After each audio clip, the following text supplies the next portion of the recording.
Right then guys, so here we have a Peugeot Partner van I'm going to show you how to reset the service light. Now if I turn the ignition on, you'll see that spanner on the left hand side is going out, so it's not actually due at the moment.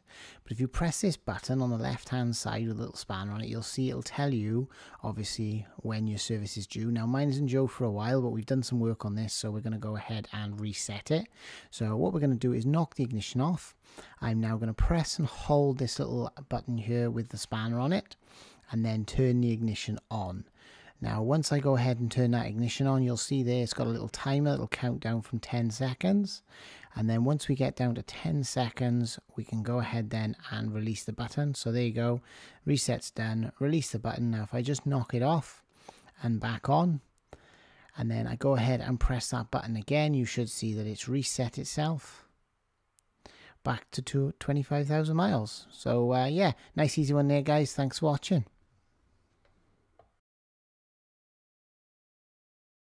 And if you get value from this video, hit the like button and subscribe to support this channel.